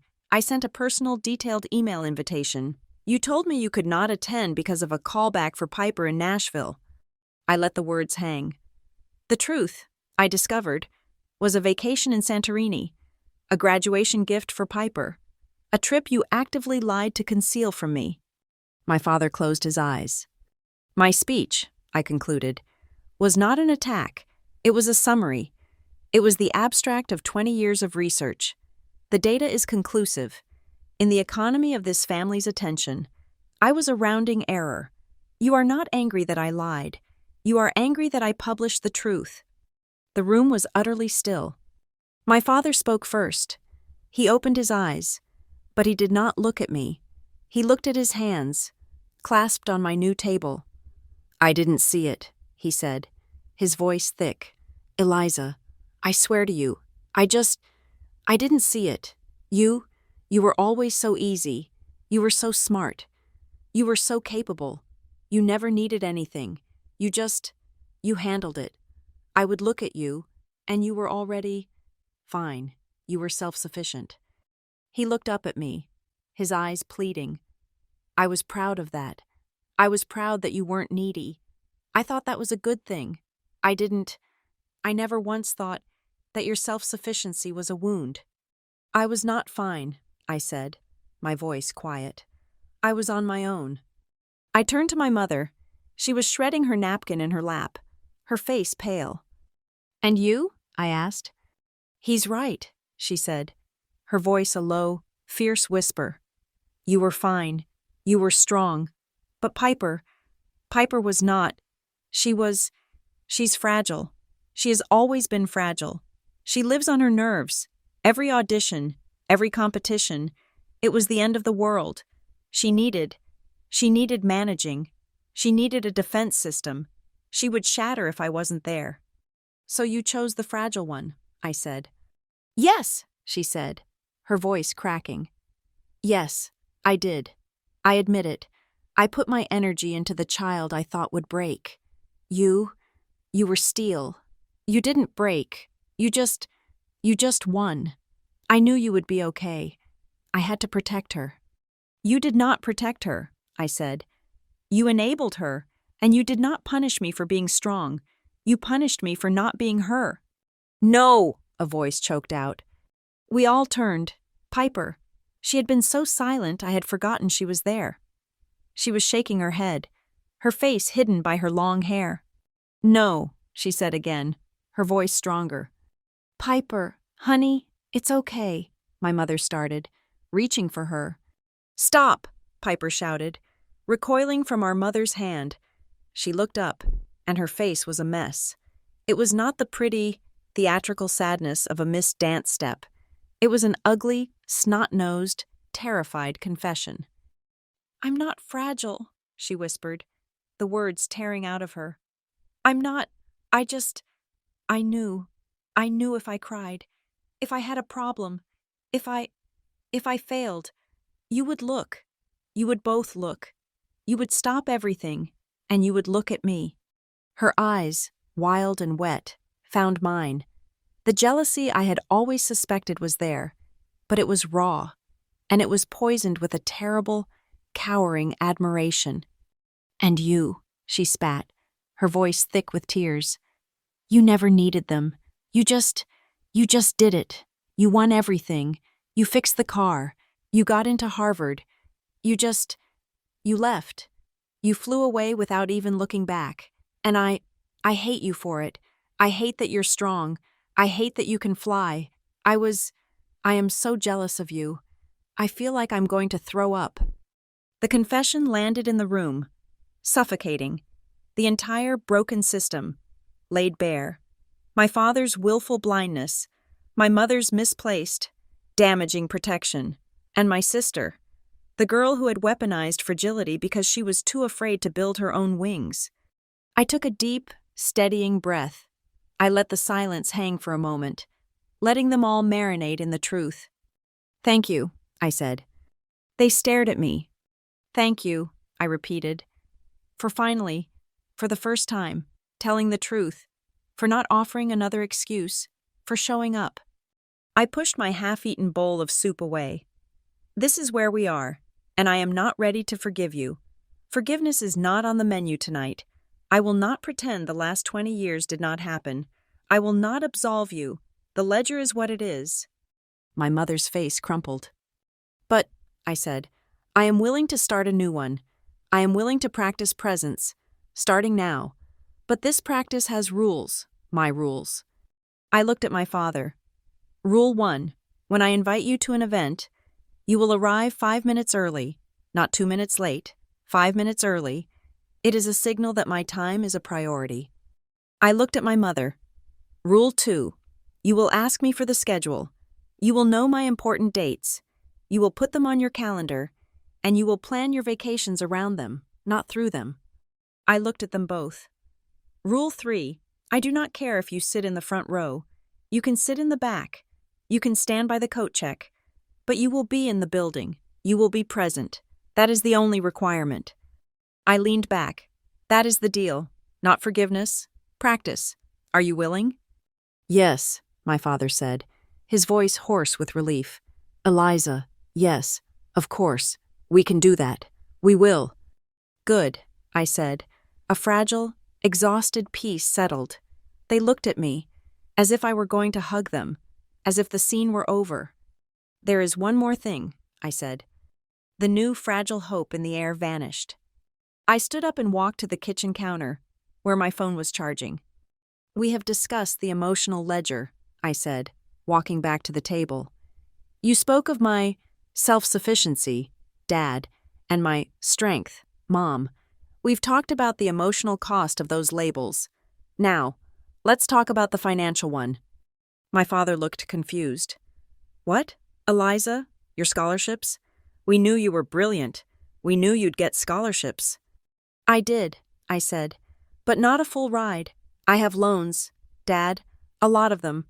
I worked 2 jobs, one of them in a sub-basement archive. I ate instant noodles for 4 years because I could not afford groceries. I was hungry, and I was cold. While you were in Santorini, I was self-sufficient because I had no other choice." But the 529, my father protested, his voice rising. We set that up for you when you were born. It should have had, I don't know, $60,000 in it. I told you the account number." "You did," I said, "and when I tried to access it freshman year, the number was invalid. I called the bank. They said the account did not exist. I thought it was a mistake. I thought you must have moved it, or that I had written it down wrong. I was so overwhelmed. I handled it. I took out the loans." I held my phone in my hand. Then, 2 days ago, after my speech, I got a voicemail from a man named David Miller. He's an alumnus who works in the Commonwealth's Treasury Office. He heard my speech, ran my name. I did not put it on speaker. I held the phone in the center of the table and turned the volume all the way up. In the small, silent apartment, David Miller's professional, clear voice began to speak. "Message for Eliza Rowan. My name is David Miller. Looked at your student financial file. Saw the loans." I watched their faces. Cross-referenced it with the State College Savings Plan database. An account was opened in your name 19 years ago. My father was nodding, a look of "I told you" on his face. "That account had a significant balance, but it was emptied." My father's expression froze. "Drained to a 0 balance," the voice continued. "Just before your freshman year here, the funds were dispersed." My father's head snapped toward my mother. "Catherine?" His voice was a strangled whisper. My mother was not looking at him. She was staring, her eyes wide and horrified, at Piper. And Piper, who had been crying, was now perfectly, preternaturally still. Her skin was the color of chalk. She was not breathing. She was frozen. The voicemail ended. The apartment was a tomb. My father stood up. His chair scraped back, a sound of pure violence on the wood floor. He looked at my mother, his face a mask of dawning, sickening realization I had never seen.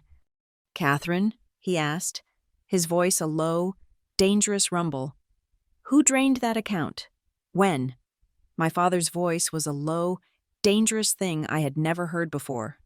"Catherine, who drained that account?" My mother did not answer. She could not. Her eyes were locked on Piper. A gaze of such terrified, shared guilt that the truth was instantly, brutally clear. My father, his face ashen, followed her line of sight. "Piper?" he whispered, his voice cracking. What does Piper have to do with this?" They were a tableau of silent, frozen panic. The accountant who had been defrauded, the wife who had committed it, the daughter who had benefited, and I, the auditor, the one who had finally arrived to check the books. "I already know," I said. My voice, quiet and flat, cut through the tension. They all looked at me. "I called Mr. Miller back this morning," I continued, adopting the precise, dispassionate tone of my research presentations. "Before you arrived, I am a Harvard researcher. I have access to databases. I am, as you have often pointed out, Dad, very capable. He was more than willing to email me the disbursement forms." I laid my phone on the table, not to play a voicemail, but as a visual aid. "The 529 plan was opened in my name 19 years ago. You and Mom were listed as custodians. That was standard." My father nodded, still trying to catch up. to apply his own professional logic to this. But 6 years ago, I said, when I was 17 and Piper was 15, a new authorization form was filed, an auxiliary custodianship. It granted one specific custodian unilateral authority to withdraw funds, without the co-signature of the other, for educational purposes. My father's head snapped up. Unilateral? Why would I ever sign that? That's bad practice. You didn't, I said. The form only required one signature to modify the account terms. The signature is Mom's. My father sat down, hard, in the chair he had just vacated. The accusation in the room shifted. It was no longer just about me. It was about him.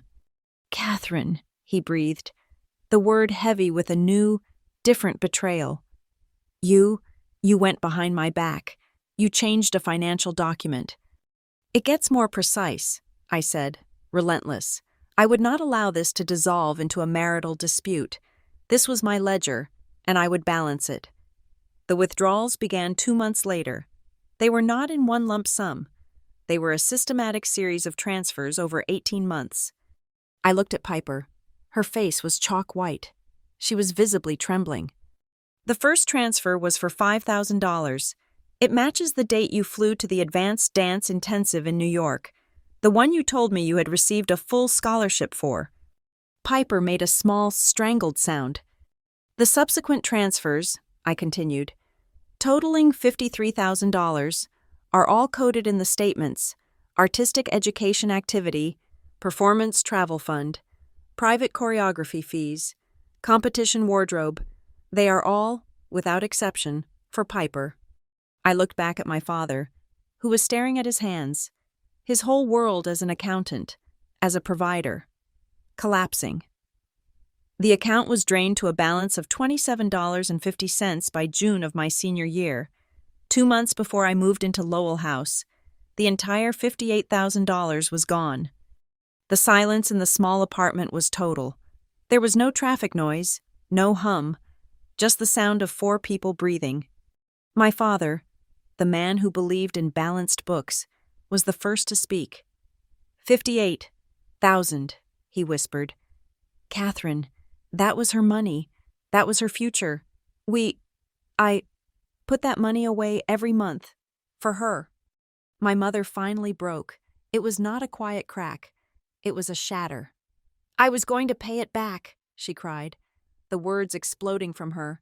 I swear. You stole from me, I stated. It was not an accusation. It was a fact, a data point. I borrowed, she insisted, her eyes wild, searching for an ally. I borrowed it. Piper, she needed it. She needed those camps. She needed those private lessons. It was her one shot. Her one shot. You had Harvard. You had your brain. You had everything. She had this, the tickets, the travel, the costumes. It was thousands of dollars. We didn't have it. Your scholarship. I thought it was enough. I thought it covered everything. You thought my scholarship covered everything, I repeated. The words were flat, dead. Yes, she said, seizing on the excuse. Yes, I told everyone you had a full ride. I told the whole church. I know you did, I said. I picked up my phone. This was the second part of the evidence. I had been busy all morning. I had searched my old email accounts. I found it. The email you sent to the church prayer group. The one you forwarded to Aunt Jean. The one you bragged about. I held up the phone and read the subject line.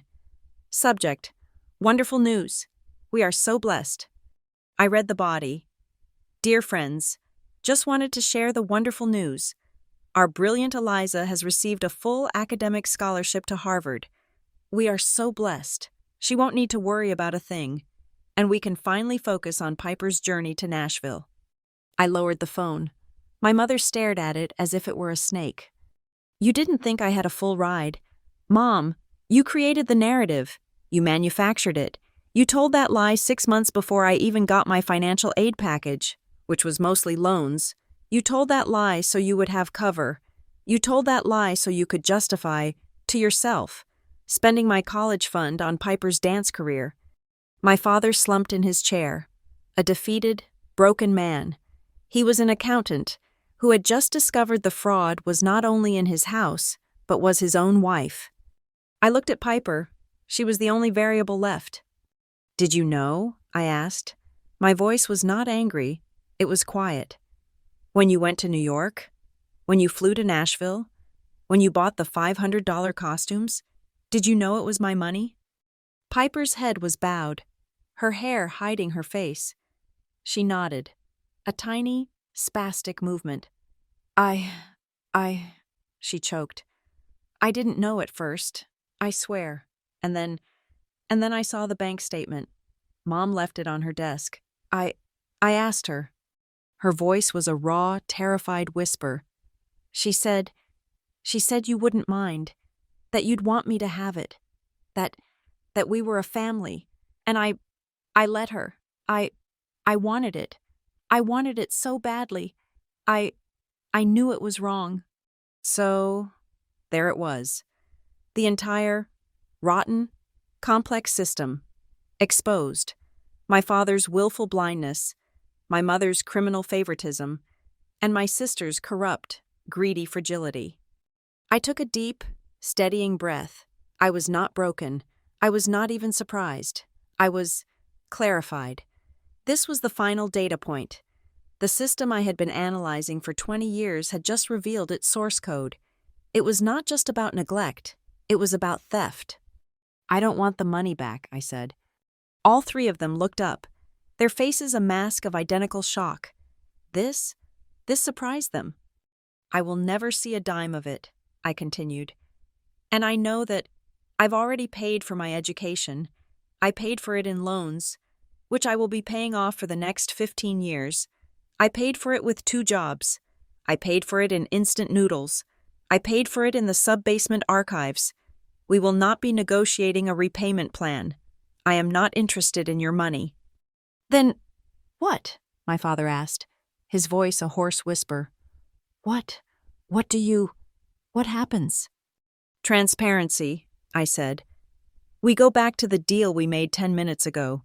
The practice of presence. But now, there is a new condition, a receipt, an acknowledgement of the debt, not as a financial figure, but as a moral one." I looked at all three of them. "You will write a letter, together, a confession." My mother's breath hitched. "You," I said, looking at my parents, "will detail the emotional neglect, the missed events, the empty chairs, and you." I looked at my mother and at Piper. "Will detail the financial theft, the 529, the lies about the scholarship, the vacation. You will state the facts, no excuses, no justifications, just the data. You will all sign it." And then what?"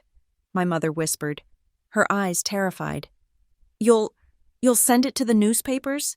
You'll show Mr. Miller? You'll sue us?" "No," I said. "You will take it home to Maple Grove, and you will tape it to the front of your refrigerator, the one in the kitchen, the one where you used to hang Piper's trophies and my debate announcements. It will stay there. Not for me. I will not be there to see it. It will be there for you, as a reminder, every single day, of the price of silence, a receipt for your cure." My mother was silent, her face frozen in horror at 11. My father, the accountant, simply nodded, defeated. It was a ledger. It would be posted, point 11. But it was Piper who spoke. "No," she said. Her voice was quiet, but it was the first word she had spoken that was not soaked in tears. My mother looked at her, shocked. "Piper?" "No," Piper said again. She wiped her face with the sleeve of her hoodie. A sudden, angry gesture.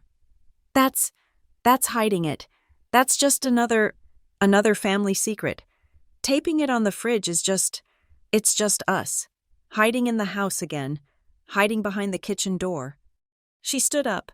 Her legs were visibly shaking, but she stood.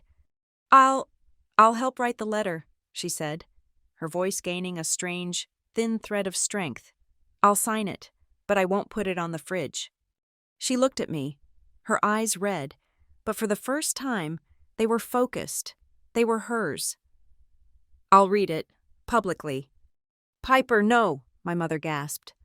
Yes, Piper shouted, and the force of it, after a lifetime of her curated fragility, was shocking.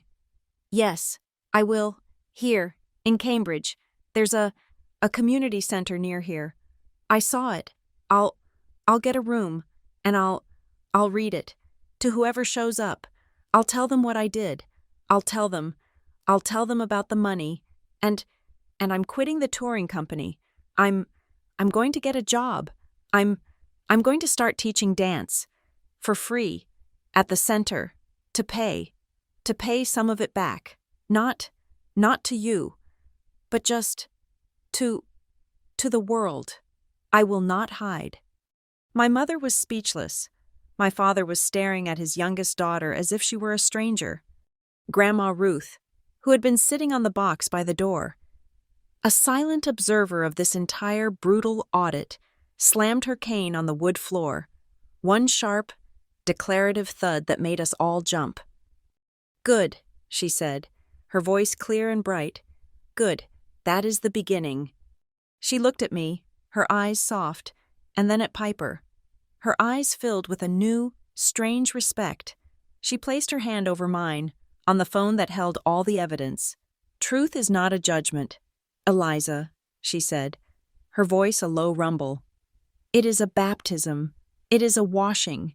It's the only way to get clean. The air in the apartment was thin, painful, and for the first time, it was breathable. My father looked at Piper, then at me.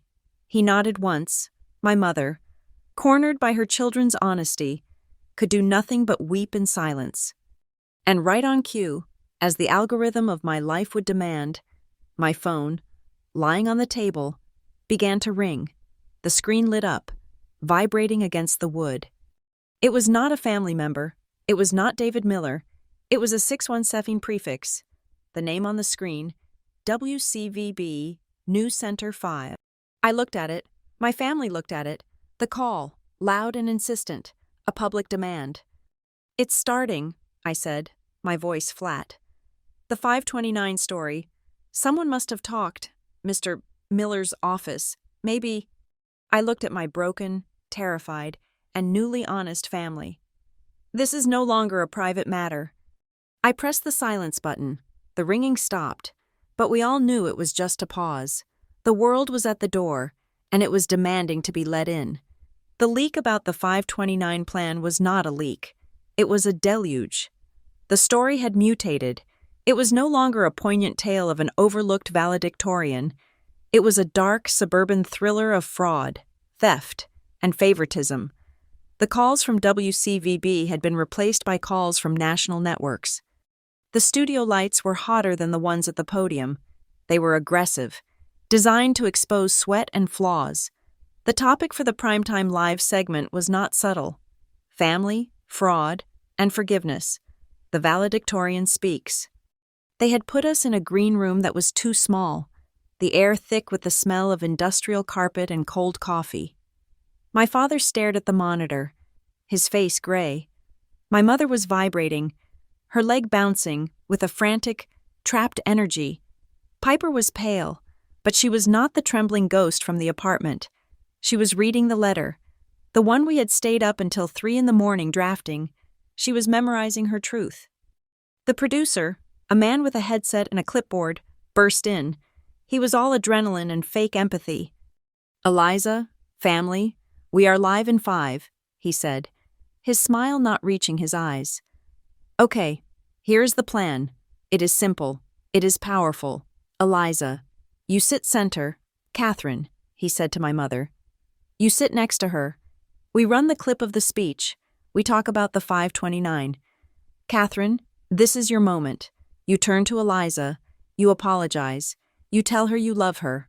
Eliza, you take her hand. You accept. We hug. We heal. The nation heals with you. It is beautiful. It is cathartic. I looked at him. I had not slept. I was running on the cold. Clean fuel of absolute certainty. No. The producer's smile twitched. I am sorry. No, I said. We are not doing that. I am not interested in your catharsis. We are not performing a cheap, scripted reunion for your ratings. This is not a redemption story. It is a deposition. Eliza, he hissed, his face hardening. We are on air in 4 minutes. This is the segment. This is what you agreed to. I agreed to show up, I said, standing. I am the one who brings the numbers. I am the one with the data. You want the story? You get the real one, or we walk. Right now. He stared at me, his jaw working. He saw the clip, the viral numbers, walking out the door. What do you want? A new format, I said. You are not interviewing us. This is not a panel. We will speak, one by one, 2 minutes each. No interruptions, no crosstalk, no host intervention. You can introduce us, and you can say goodbye. The time in between belongs to us. That is the protocol. That is the only way this happens. 2 minutes each? That is not television, he stammered. It is tonight, I said. Piper speaks first, then Dad, then Mom. I speak last, or I am gone. You have 30 seconds to decide. He looked at my face, at the data-driven certainty. He looked at my broken, terrified, but unified family behind me. He swore under his breath and spoke into his headset. Blow up the format. We are changing the segment. Get me 4 new title cards. Just follow my lead. We were rushed onto the set. It was cold, bathed in an aggressive blue light. A live studio audience, hidden in the shadows, coughed nervously. The host, a woman with a famous, practiced face of concern, introduced us. She explained the empty chair speech. She mentioned the troubling financial allegations that had surfaced. Tonight, she said, her voice dropping, the Rowan family is here to tell their story in their own words. She turned to us. Piper, we begin with you. A red light on a camera lit up. Piper was shaking so hard I could see the paper trembling in her hands. She took a breath, and she began. My name is Piper Rowan, she said, her voice small but clear. For my entire life, I have been sitting in the wrong seat. I sat in a seat of privilege that was not mine. I sat in a seat of attention that I manipulated to get. I sat in a seat of opportunity that was paid for with money that I knew was stolen. She did not look at our mother. She looked directly into the camera, at the millions of people I had forced her in front of. My sister's college fund. It paid for my dance career. My mother authorized it. But I knew, and I let her. I was not fragile. I was a coward. I was afraid of failing, and I was jealous of my sister's strength. I let my fear and my jealousy make me a part of a theft. She put the letter down. I cannot pay her back. That money is gone, but I have quit the touring company, and I have applied for an art scholarship, the one I should have earned.